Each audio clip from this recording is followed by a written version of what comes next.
to our series of interviews with Euros members around the world.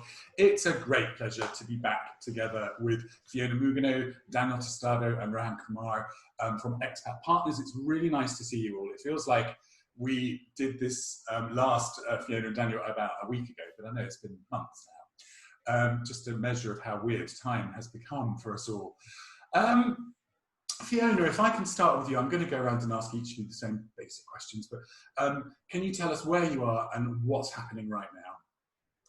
So, where are we as a firm is that now we've come to terms with COVID, the changes that are going to be required. The global mobility is going to be, in my opinion, very, very different now going forward. I think it's going to be a mixture of tech, high-level tech, not just tracking. Probably artificial intelligence is going to come into place much quicker than we all thought. There seem to be a lot of players looking at that, but it's also going to be combined with high-level expertise and knowledge. So I think there will be a move. I think there's also going to be a change in those who are going to be providing immigration services, because yes, firms are really looking for expertise. They really need not only information from the ground, they want to have in place ideas about how to move forward, what they should they be thinking about, is there a different strategy that they can have. So we're starting to tackle all of those. We have a think tank, we have workshops, we play around with the ideas. We're also, Rowan has started doing a series of interviews with Indian CEOs in the mobility practice. And that's very interesting because you're seeing the questions that are coming out of the industry. And most of them, Rowan will be able to move on to that. Definitely that is a change that's happening. Yeah, Rowan, do you want to just outline how that's been? Because that's fascinating. Oh, great, Leigh's been able to join us. Super. Super. So thank you, Dominic, for having us. Over here in India, we went into a very tight lockdown mode, right from the 22nd of March, 8 in the night, it was declared, and we went into total lockdown from the 23rd. This lockdown has slowly been lifted now, and we are from lockdown, we are now open up phase 1. After lockdown phase 4, we've moved to open up phase 1, where a lot of the stuff is opening. The bad part is that the number of cases in India is rising pretty fast. But I suppose a lockdown is only about pushing that time a little further. So it's probably makes sense. Also, economically, we were moving a little downwards even before COVID came in. It wasn't the best of times. And now with COVID, we are not really in a good position in India. So I have actually, as Fiona said, started a web series where I say COVID and immigration 2020 and beyond. So companies today are not really moving people that much. Their focus more is on compliance for the people who are already there. To the extent of on a business visa, the guy's visa is expiring. What do I do with him when he's there? On work permits are expiring. How do we get extensions? Do we need to get extensions? For the other example, now if you take immigration for the US, your H-1B gives you permission to work in a specific place. Now the guy is no more working at that client location, he's working from home. So is an amendment required? So there is a lot of worry about compliance today, and that's totally understandable. So I think a lot of the focus right now is moving from processing to let's, pull together what we already have. We do have some extensions being initiated. There are a few fresh cases coming in as well. So it's not that like the shop is closed and everything is over. But what we have done in this time is used our team to complete a lot of the projects that we had put on the back because we were kind of busy with work.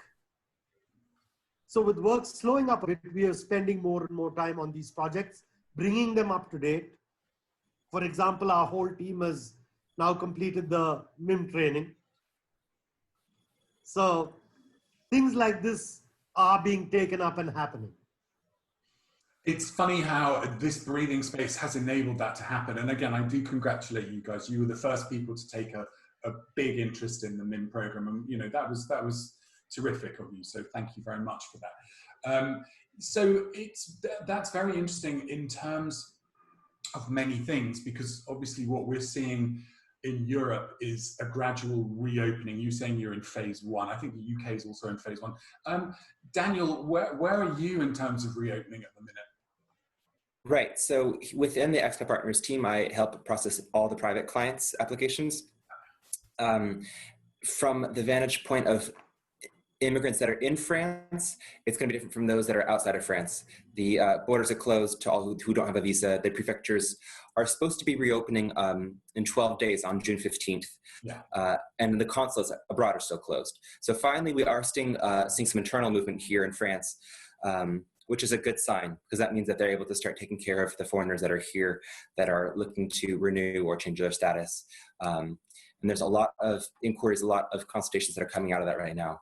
All of my clients that were planning moving here in the fall, around August or September, to get their kids in school at the right time, they're all in basically waiting mode, because they don't know if their kids are going to be able to be here in person, and it would not be interesting to start school as, you know, an 8-year-old on Zoom while your classmates are all in the class. So that could have very serious impact. You know, it could actually end up bumping people for a year of their life, depending on how France decides to reopen it. The French Prime Minister has announced that the EU will collectively be issuing a statement on June 15th, of when they're going to start to reopen the borders, what that will look like, what kind of conditions are they going to be requiring. So we're definitely keeping an eye on that development so that we can be sure to inform our clients when they can start to move into France. It's so interesting from the point of view of Rohan, what you were saying, and Daniel, what you're saying, and also Fiona, that the countries are taking quite different approaches to, you know, how they're going to deal with the compliance of people already in situ. And I mean, I spoke with Marie O'Neill, again, just after I spoke with you guys last time in Dubai, and she said in the Emirates, they're basically just saying blanket, everything's extended. You know, while the offices are shut, you're compliant as long as you're here. How have you seen those kind of processes? Fiona, I'll ask you that. So Daniel has explained that yes, there has been a 6-month extension for permits that expire up to June 15th. But the prefecture is only opening on June 15, and it's going to be havoc in there, we know, even if they really are doing incredible efforts there.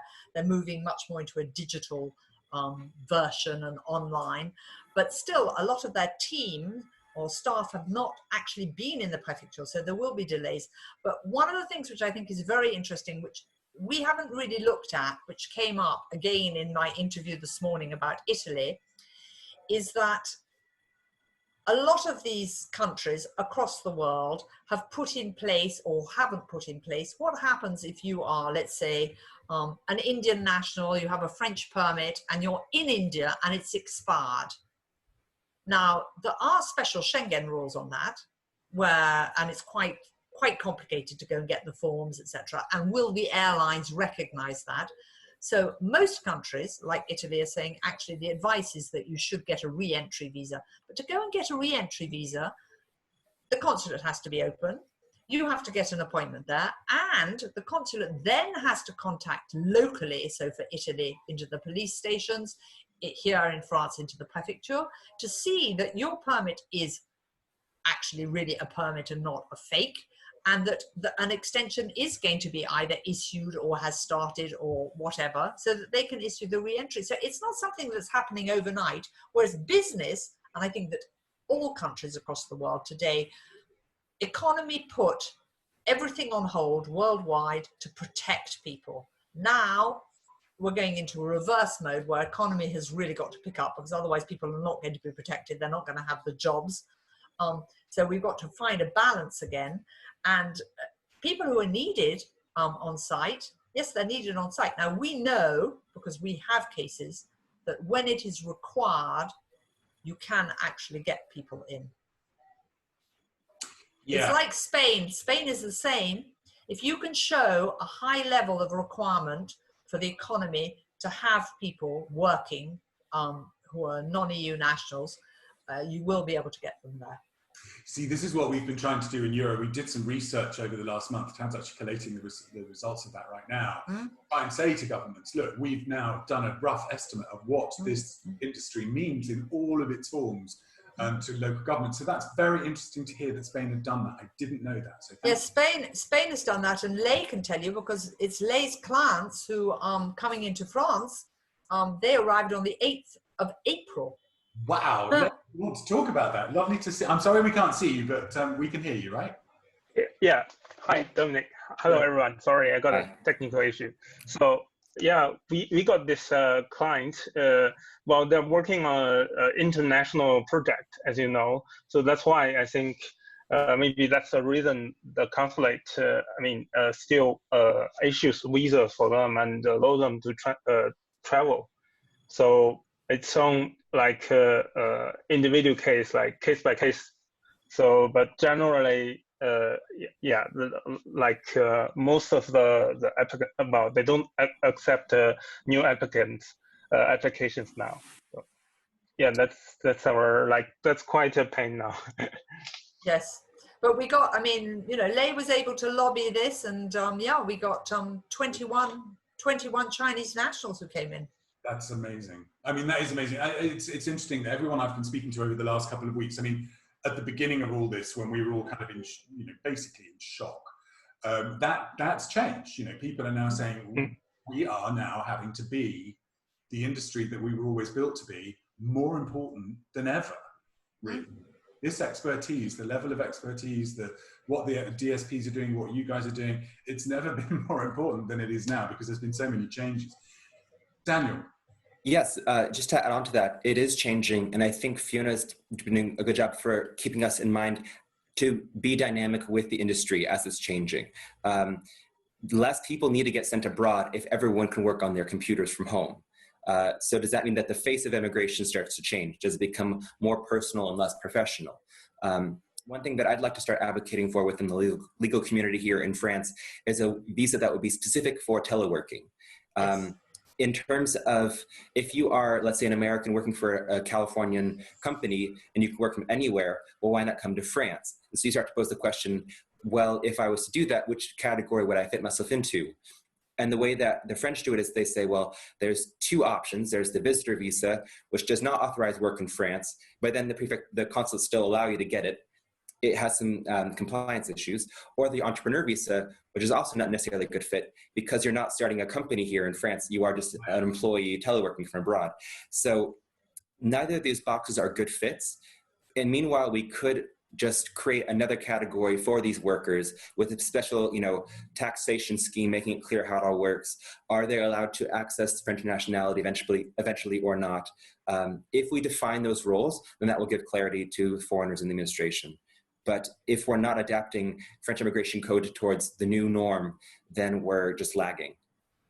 That's fascinating because, again, yes. What you're trying to do is bring people in with the object of the same basic growth, but they're still working directly with a company in California.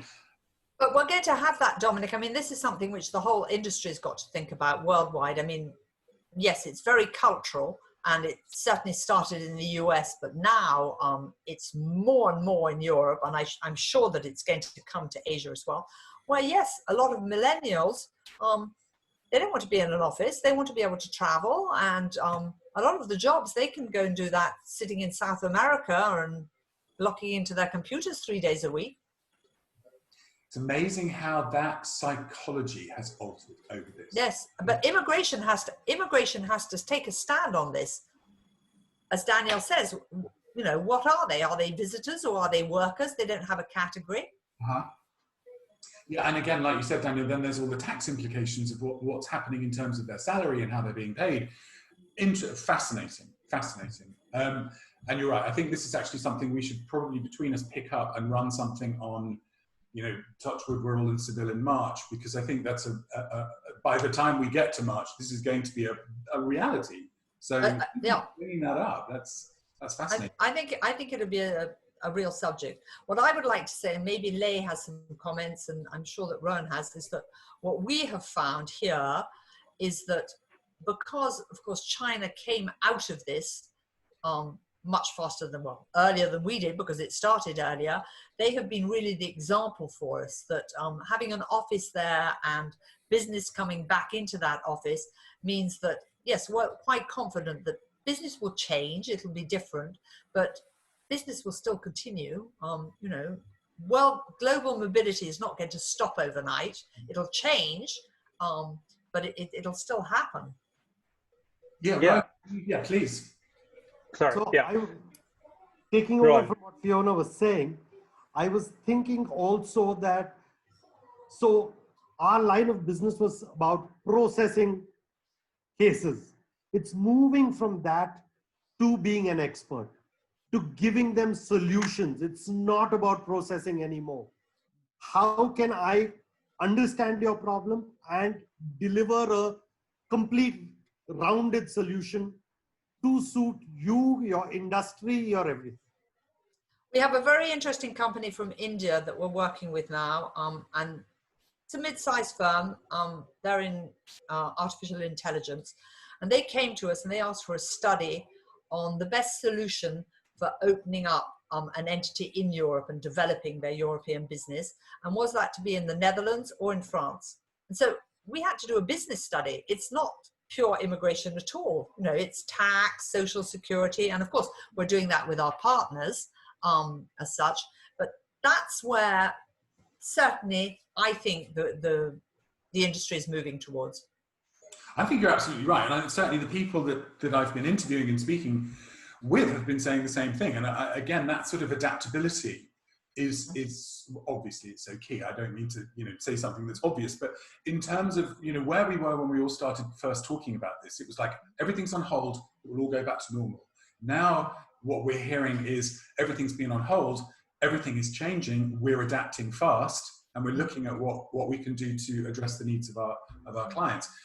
Lei, you're in a position where you've been sort of, like Fiona said, ahead of the curve. What are you seeing now in terms of the way that, you know, your business is changing in China?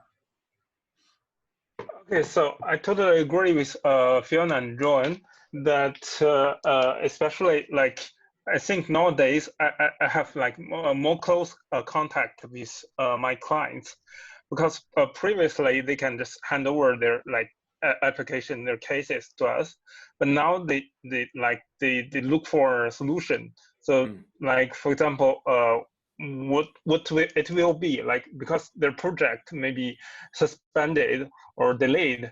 So how can they, you know, fulfill their project within the time being? So it's more like a solution, and we have to, you know, try to see with all the, you know, authorities to give a solution. I think like here, like in China, because the business is like I think it's almost back to normal, but it also depends on the Europe, you know, the client side. So that's the main concern for them, because they don't know when it will open up and when they can send people there. So they all think about maybe, you know, have some local people there or send their people there. So they have all kinds of like ideas. We have to give them like, you know, consultation. I think that's a change, you know, it changes. I think the overarching message that I'm getting from all of you really is that, like you said, Rowan, and also Fiona, that you're moving out of process and into consulting. I mean, I know that you've already been consulting with your clients, but that it's like that higher level. Yes, it's increased. It's much more of a higher level. It's increased, and as you know, Dominic, we're also members of a network which is called YAPA, which is the Independent Association for Professional Accountants, and we absolutely also rely on our network partners there. That we're it's definitely, it's a combination today. It's something that in the past, Rowan and I, in an avant-garde manner, for about the past 3 years, we've always been saying to clients, you've got to bring in tax, human resources, finance, legal, all together. Global mobility is not about signing a contract to rent a house and putting people into school and having a bit of a visa. No, it's much, much more. And it's also, you know, what is the company planning to do? How do you wish to develop? This is it's very interesting, because over the years that I've been privileged to be part of Euro, successive boards of the organisation have said, where is this partnership? You know, we talk about supply chains. We shouldn't be talking about supply chains. We should be talking about partnership in consulting, partnership in expertise, and that's what you're very, very cleverly moving into. Well, it's certainly what we're moving into, because we believe that if you want to sustain a relationship with a client, you've got to think above your own business. You've got to think about his business and where are they going to take it, and perhaps helping them. And today, I think it's even more important that with all networks that we try to share business, because there are going to be some firms who are going to be heavily hit, and we need to help them. Yeah, you're absolutely right. And it is interesting how, again, when I've been talking with our members on the DSP side of Euro, how they're saying where they're working directly with their clients, which is, you know, primarily what you were talking about earlier, they are in this position to offer consulting. This is what we think is going to be the new best practice. This is how we feel we're going to be delivering our services. How do you feel about that? And how does that impact your budgets and your policies? And like you say, it's bringing everything together. So yeah, very, very interesting. In terms of just pure national mood, how are people feeling where you are? Let's start with Lei. How are people feeling in China? Okay, so generally people like back to normal. So we are just, you know, normal. We feel like safe, and because there's like almost no a domestic case for like I think at least a month. There are some like cases by international flights, but that's, you know, but generally speaking, we're just back to normal.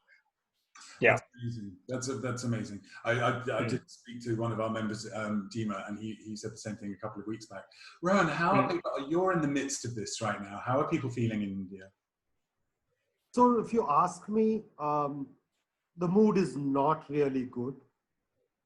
There are 2 or 3 reasons for it. One is the cases are rising.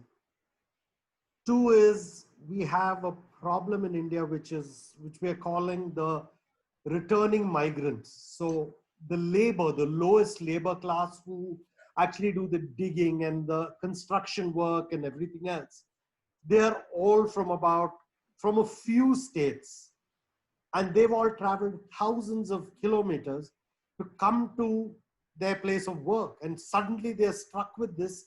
They can't go back. They're not earning. The people who employ them don't pay them. And they're just suddenly stuck. There are people who are walking 1,200 kilometers home, walking along the highway. You see people there.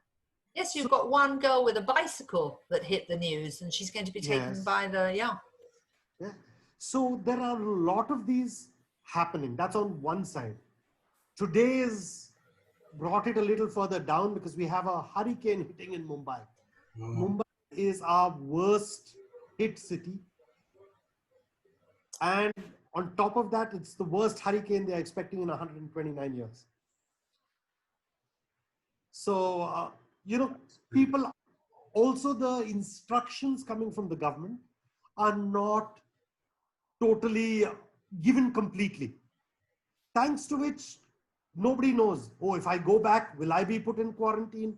Is it self-quarantine? Is it institutional quarantine? Do I have to carry a non-positive COVID certificate from after doing a test? So nobody really knows what the right answer is. So there's a lot of uncertainty. Business-wise also, they announced a massive financial package, which, to be honest with you, the small and middle-sized industries, we have not felt it at all. Okay, so it's not really impacted the common man. The individual has not been given anything. There's no tax break for us. There's almost nothing.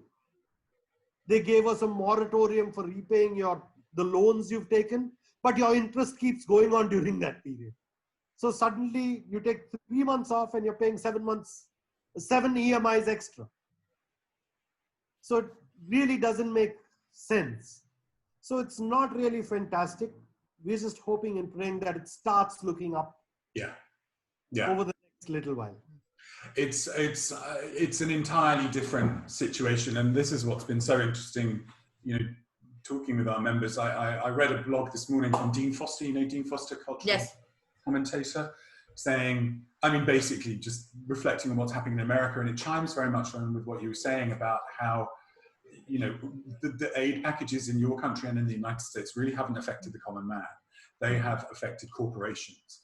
And it's a very different take. Fiona and Daniel, do you want to comment on, how things are doing in France and again, how it's been? Yeah. It sounds like a bit of a good, bad, and the ugly from how Lay's described it, how Rohan's described it, and how it's happening here in Paris. France, the Paris in particular, is starting to get back into a normal swing of things. Just last night, they opened restaurants. They are allowed to be out on the terrace of the restaurant, so people can't be inside. And the mayor of Paris has authorized people to spread out even onto the street in certain neighborhoods, like in the Marais. So it's actually making for an incredibly unforgettable summer, in that the malady, the disease has calmed down. People are going out again. Parks have reopened, gardens have reopened. People can be in restaurants again, and there's no tourists. Paris is the #2 city after Bangkok for the most tourists in the world, and Paris is the most densely populated city in Europe. So the numbers game is totally off because there's no tourists. So it's still managed to be quiet and local for Paris, which you've never seen before. Yeah, so the mood is getting up and up again. Maybe Fiona has a different perspective on it. No, I totally agree with you. The French very much, if they can go and sit and have a glass of wine or a cup of coffee on a terrace, they're going to be happy. They now know that right now they can all go on their holidays, certainly in France, probably the rest of Europe as well. So that, holidays are very, very important here, and it's in the summer. It's the country comes to a lockdown over the holiday season. So that is important for them. How are those going to happen? Nobody knows, because there's still this ruling about the distance between people and the number of people together. But I think that everybody will get through that. Now, I think that the mood is back up. I think at the same time, though, there is a combination of people being extremely worried, because the economists here are all talking about major shutdowns of firms and people losing their jobs, which will hit September, in between September and December. Because right now, yes, in France, companies are lucky. There are government schemes. There's been a lot of loans that have been handed out. Has been all the fact that any company could put their employees into a semi non-work status, and the government were paying. This has been lowered much more now, but it still exists. So yes, there has been a lot of state aid, but state aid, a lot of it gets you into debt. So that's not going to be very helpful. And there's no point in putting blinkers on a company as well. There's one moment you're going to have to wake up and say, okay, am I able to pick all of this up and move forward? Yeah, absolutely. It's very interesting because the same debates are taking place in most countries. And, as we were saying, although our experiences are very different, the economic shock remains to be seen. It's interesting. One of my nephews works for a high-level banking post, and was saying at the moment they're saying that the UK economy, of course, is going to be hit, but not as badly as they had feared a month ago. So It's very interesting to see what this trajectory is going to be like, but it all hinges on people being confident. People, like you saying about going on holiday. I should be on my holiday now. I should be lying on a beach in Greece. But flights have resumed. But how do you social distance a check-in queue? Yeah. So it's all those little things. We'll get through it. But It's all of that, and it's also generally the dynamics of companies to say, yes, we're going to build this back again. Yeah, absolutely. It will take confidence and it will take time, but in the meantime, I am confident, and I thank you for your time. Thank you. A pleasure. I would love to do this again further down the line when we get to, say, August, as long as you're not on holiday, because by then I'm assuming you'll be away. No. Daniel, all the very best for next week. Thank you. It's brilliant. Thank you, Dom. Really lovely to see you guys. Thank you. So much, and we'll make a date for August. Take care. Thank you. Thank you All right, all. thank Have you. a good day. Bye-bye. Cheers. Bye-bye.